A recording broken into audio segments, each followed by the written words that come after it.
I'm NichBoy and welcome to Pocket, and Year 2 begins for Destiny with the release of their Taken King expansion. Let's go see what's new. So since this is a Pocket episode on Destiny, I've brought along Destiny Pro GoG. How are you? Pretty good, man. It's pretty nice. It's like every time I get a Destiny expansion, I get like a solid hour of just friend time with you. You can't kick me out when Destiny's around. No way. It's like, give it to me. There is a lot to give you here. There is. Because there's a heap of new story stuff. Tons. An actual story. Including a story, yeah. Some so cutscenes. Let's jump in and just start one, and right. maybe you can talk me through what I need to know for the next week and a half that I'll be playing Destiny. Only a week and a half? It's how it goes with this. Is every time an expansion comes out, I go, oh yeah, no, this is cool because they've added all this new stuff, and then I play it for a week and a half, and then I go, oh. All right. Well, we're jumping into. I think this is the third or fourth story mission. So far, this looks all exactly the same. So here's a cutscene. Yeah. Which is new. Yeah. I don't know how I feel about these cutscenes because I really like. one? I like the style, but I also go, I am just watching. It's like it's space PowerPoint, really. Yeah, but they've actually got some like in-game cutscenes with like characters. That is true. That is true. Nathan Fillion was cracking a joke. Yeah. With the woman who looks after all my. Morn. Yeah, and it's like he steals a ship.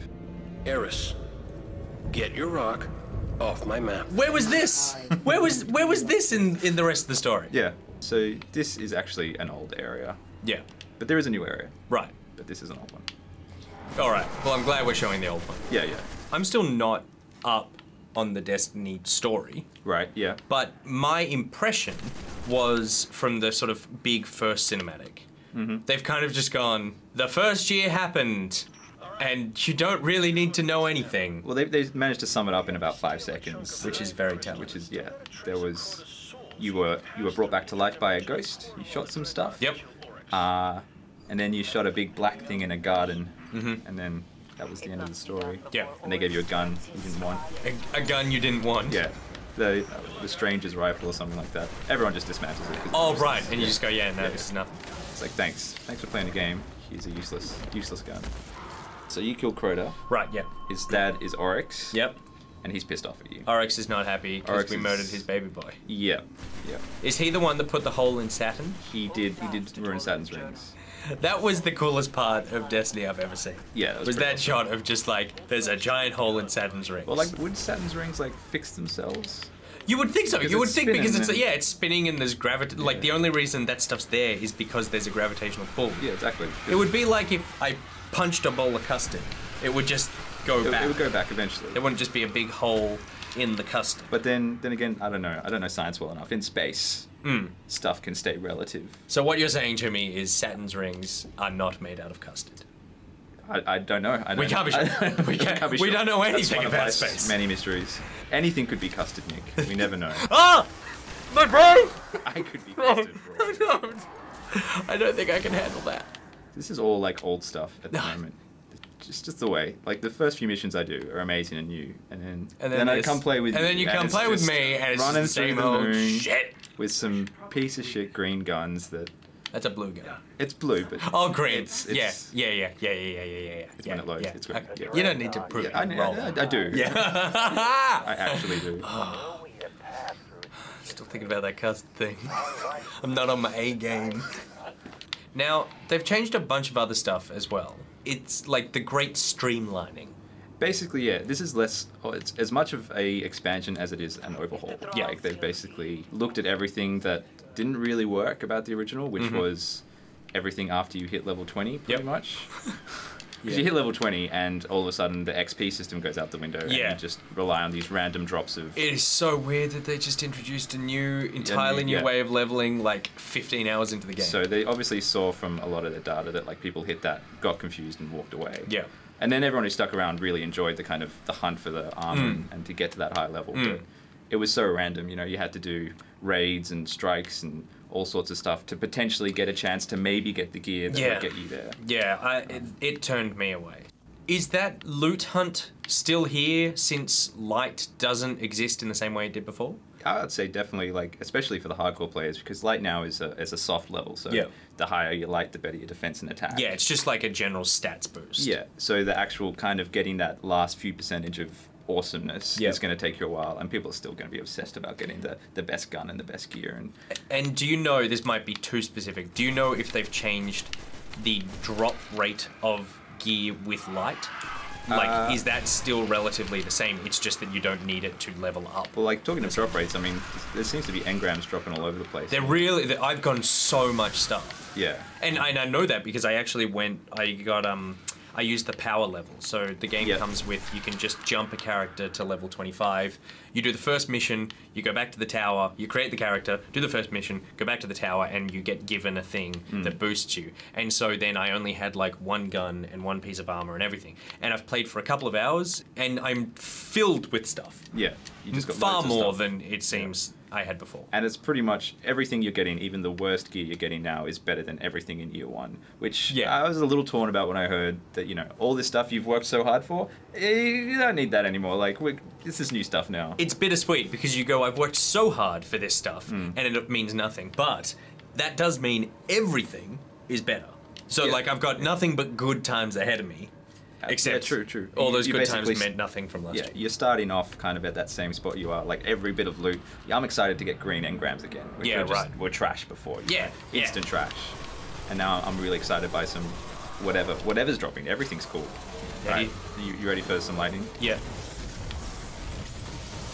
Whoa. That's not doing as much pretty damage as I nice. would have liked.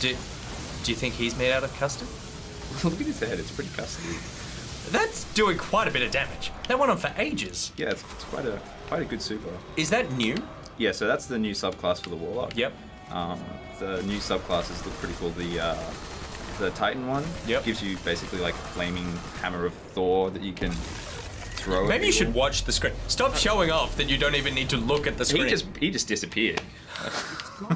So you get a flaming hammer of Thor as a Titan. And what does Hunter get? Because my main was a Hunter. Hunter gets a bow of void light that it can shoot and explode on people.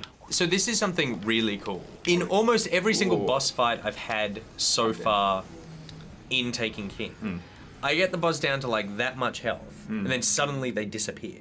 Yeah. And they're being taken, and then they come back, and they've been all infected and weirded up. There he is. That's Oryx right there. Oh, he's so Ghost angry. of Oryx. I should have saved my lightning for this. Yes. Yeah. This is I feel like you wasted it I did on custom. on a guy who just disappeared anyway. Yeah, exactly. Oh, They tell you to just run. This is the running bit. Yeah, It that would was help your if, mistake. like, if I could hear what they're saying. Yeah, we should have paid attention. Okay, so we're fleeing in terror, and I think we should flee to a new area. That sounds like a good idea. So there's the Dreadnought. This is a ship. Yep, a big box diamond ship. Looks kind of like custard. When you're through, it'll never fire again. Just don't. Is that you? That's me. You are messed up.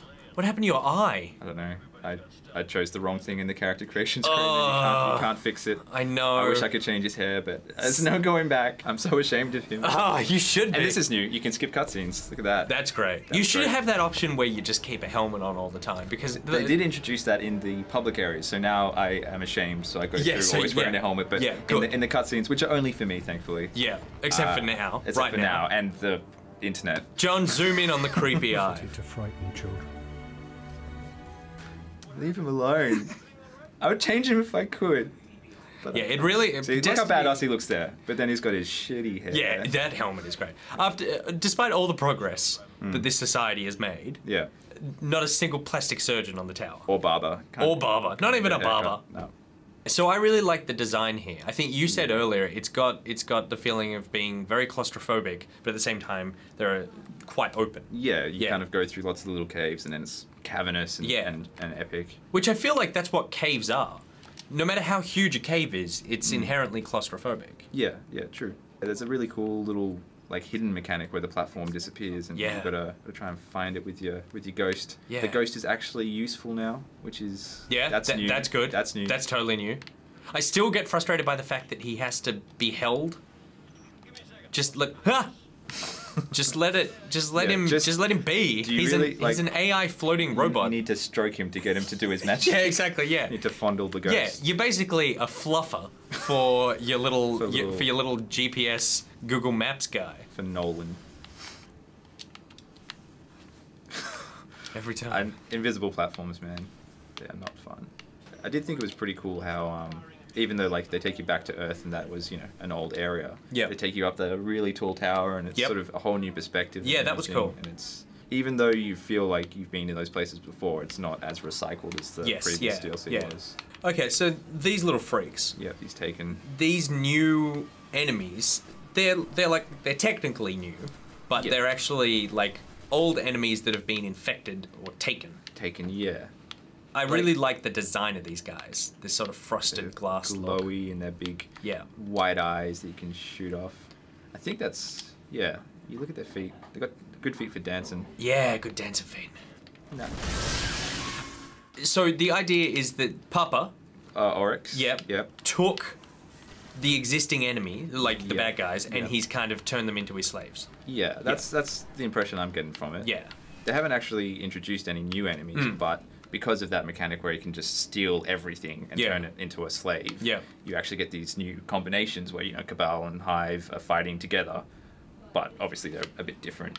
But yeah, none of the missions have been too hard, and especially now that you just level from playing, like I'm level 37, and I've been playing, I just started playing last night. And you started at... I was 33. Yeah, so I started at 25, and I'm 32. Yeah, and it feels like a really natural way of leveling, and I never really felt like I was completely overwhelmed, but it still set a decent challenge. Yeah, and I think it's really satisfying, because, I mean, I didn't play that much House of Wolves, because I kind of knew once I hit, you know, level 33, I was like, I'm not going to spend the 20 hours it's going to take to find the random gear to get to 34 and max out each of my characters. Like, that's just too much work. Yeah. And I have been rewarded by Bungie just completely changing the system. And I knew they would. I knew as soon as the next DLC comes out, it would rewrite it. And I think this helps future-proof it a degree, because, like, whenever the next thing comes out, they can just raise the cap. Yeah. People can still, like, you know, enhance their gear a little bit, and it's not going to just make everything completely redundant. Yeah, just a little more traditional MMO stuff. Yeah.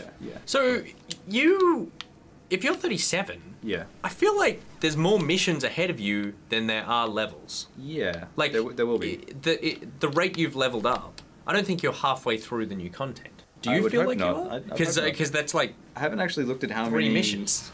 Yeah, I forget how many new missions there are, but I think it's like 7 or 8. So there's not. Oh right. Oh, I thought there were more than that, but not just from my mind. I just went. Oh, I assume it's kind of like. I think it depends how you look at it as well. Obviously, you've got new strikes and there's new missions for like to get the subclasses and stuff. So there's actually a lot of extra stuff there. Yeah. But just in terms of these major story missions, I don't think there's heaps. But you got to remember, I mean, the original Destiny was 20. So if there's 7 or 8, then that's substantial. Yeah. Especially if they're much better. And they are so far. Everything I've enjoyed these missions far more than pretty much anything that I did in OG Destiny. Yeah. Okay, so we seem to be profoundly lost in this enormous ship. That seems like a good, quick look at what the Taken King has to offer. If you want to see more, the first couple of hours of the expansion are on our YouTube channel. We did a live stream on that on Wednesday, so go check that out. That was a lot of fun. For me, I think that this could be the best that Destiny has ever been. And if there's anything that's going to keep me playing Destiny, it's in this package. Yeah. What about from your opinion? From my opinion, I completely agree. You know, everything that sort of bugged me about original Destiny has just been streamlined. I feel a lot more confident actually just spending the time with the game and investing my hours to level up and, you know, get some gear. I'm excited to get back on the treadmill, and there's enough new stuff here that it's going to keep it interesting. They've, you know, everything's kind of remixed, and as I say, it's an overhaul as much as an expansion. So I'm really excited. I'm kind of back into it. All right, so that's it for today's episode of Pocket. GoG, thank you very much for joining us. NichBoy out. Did you say GoG out? I didn't. Say GoG out. GoG out. Okay, now let's talk about this custard thing.